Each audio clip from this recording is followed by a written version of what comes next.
Trace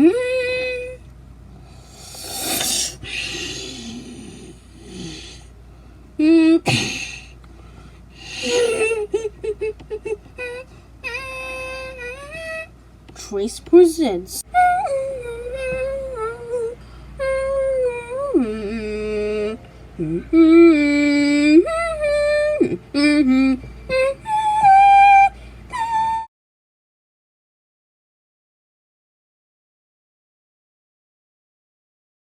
Hi, I'm Trace. Welcome to episode 37 of the Orion series.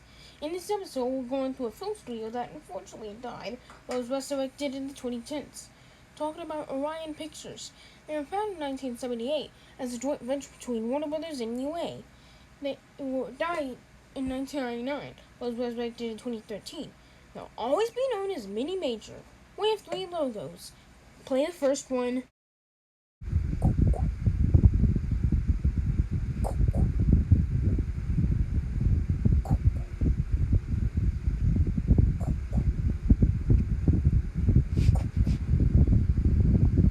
On a black screen, 2 rectangles, one blue and one orange, each one tilted forward at a 45-degree angle, making them appear like the floor ceiling of a tunnel, shoot out towards the center of the screen.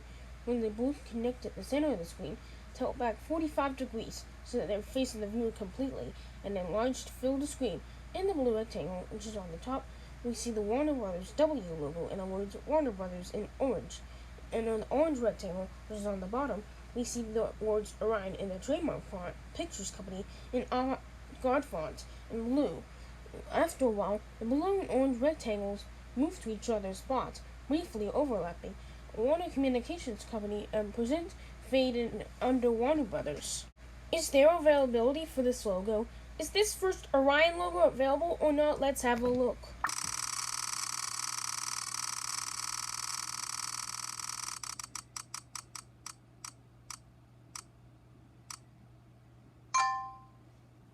Near extinction.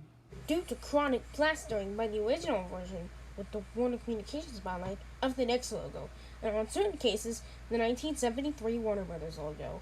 Seen on the original WCI/Warner VHS and Betamax releases of Monty Python, Laugh of Ryan, Time After Time, Prince of the City, Sharky's Machine, Arthur, retail copy only as the rental copy has it plastered by the next logo, Wolfen, also tacked on a 1992 HBO broadcast, The Great Santini, and Caddyshack, along with the TV land airing of the latter and the AMC airings of former.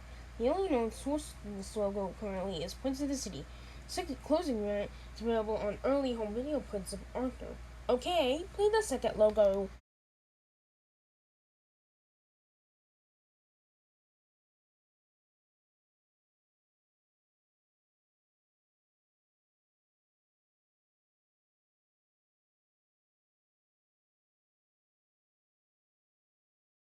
First, we see a starry sky, then a constellation of stars, in the shape of Orion, appropriately, in the middle, shine brighter than the rest. It moves to the left, forms a circle, spins around until, in a small but bright flash, forms the letter O. Then the letters Orion appear by a sliding effect to complete the logo, stylized when a line is drawn across it.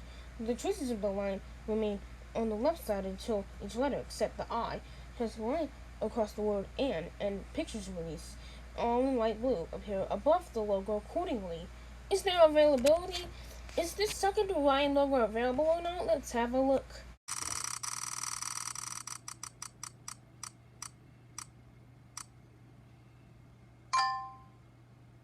Common. The byline-less versions preserved on most 1982 to 1995 films, usually with the MGM logo, such as Silence of the Lambs, Terminator, all the 1991 Hemdale Beta VHS and 1995 Image Entertainment Laserdisc releases plastered with Hemdale logo, Madhouse, Mulder the original RoboCop trilogy, Hoosiers, Mississippi Burning, Platoon, except for the 1998 Polygram VHS, UHF, Three Amigos, Breathless, Harry and Son, Dances with Wolves, US Only, both Bill and Ted films. Among others, the 2001 DVD release of Bill and Ted's Bogus Journey inexplicably cuts the logo, moving from the MGM logo straight to the opening credits. While current prints of Bill and Ted's Excellent Adventure omits this, having only the 2010 MGM and Nelson logos. The earlier variant with the Warner Brothers byline first appeared on the 1980 WCI Home Video VHS Betamax release of 10 to plaster the previous logo. It was also seen on theatrical releases at the time in tandem with the previous logo. This version plastered the previous logo on current releases of 1979 Timetable 1 films such as Caddyshack, The Great Santini, Arthur from 1981, Sharky's Machine, and Wolfman, among others, and First Blood. It is preserved on 1983 the EMI VHS release, appearing all the way up to 1995 AVID Home Entertainment release. It also appears on the widescreen Laserdisc release from Live Home Video. Oddly enough, though the film itself is letterboxed, the logo is still imperfectly squeezed into a 4x3 frame. The original closing variant appeared from 1979 to 1982, only appearing without the Warner Brothers byline towards the end of its run. The last feature to have it was Split Image, which removed on all home video releases. Currently, the only known sources for the byline in this variant are old video copies of Amityville 2, The Possession, first film to use this without the WB byline, named Lone Wolf McQueen, which doesn't have Orion in its usual stylized font. The closing goes on a single line of text and usually during closing credits sequences set up after. The logo is usually removed from current prints of Split Image, or on the first film's features logo without the Warner Brothers byline. Instead, only feature the polygon logo. Out of the original Amityville films, this retained on the Amityville 3D, where the MGM logo does not appear at all on the Blu-ray. Even at the end, the R-rated director's cut version of Amadeus plushes with the 2001 Warner Brothers logo. Since Orion only handled theatrical distribution in the US and Warner Brothers owns film via the Saul Zaentz Company. It's intact on some releases of the original theatrical cut, such as the Pioneer Entertainment widescreen Laserdisc release and the 1997 WB R1 DVD release. Recent TV airings and the Blu-ray of No Way Out plasters it with the next logo, though it can be retained on the R1 DVD release, or also on the 2000s MGM VHS reissue.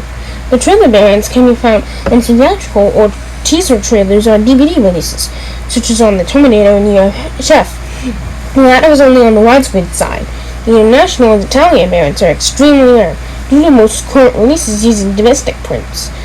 The latter can be seen on the 1989 IVE VHS release of the 1988 film Domino.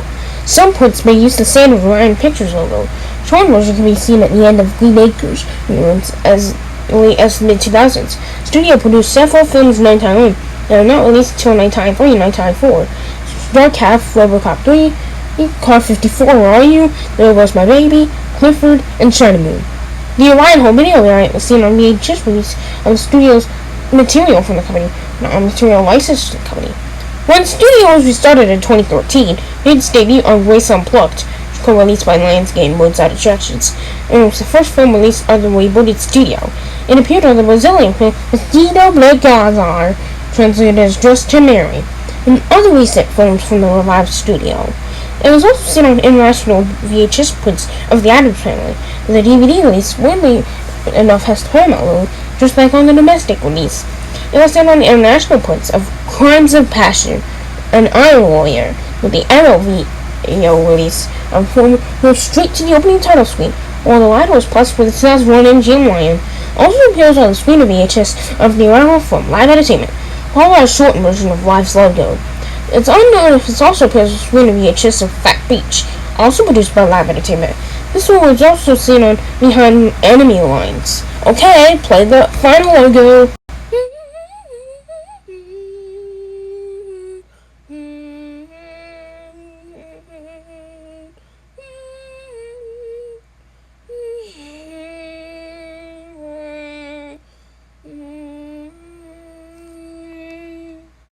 Very much the same as the previous logo, but updated with 1990s computer effects.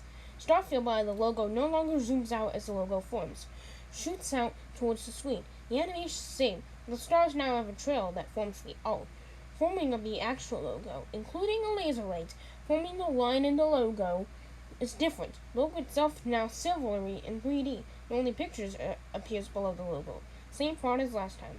Inside the Orion text has an animated landscape. Their availability for this logo. Is this last Orion logo available or not? Let's have a look.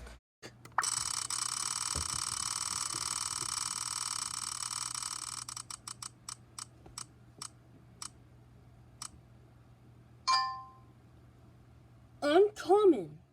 Can be found in studio's limited output of films from this period until its original demise in 1999, such as The Locusts, City of Industry, Gang Related, and Yuli's Gold.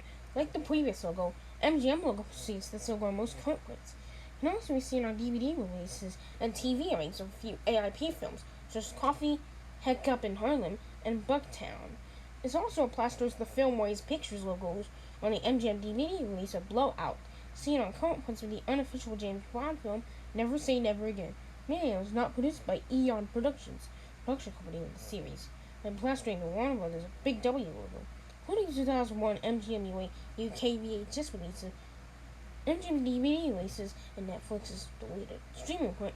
Some points of Orion films shown by MGM plastered the previous logo with this one, such as No Way Out and The Falcon and the Snowman. It's also seen on international prints of One Man's Hero, Orion's final film, to reactivated in 2013. The Stargate television movie pilot also had this logo. Okay, that's the end of episode 37. See you next time. Goodbye.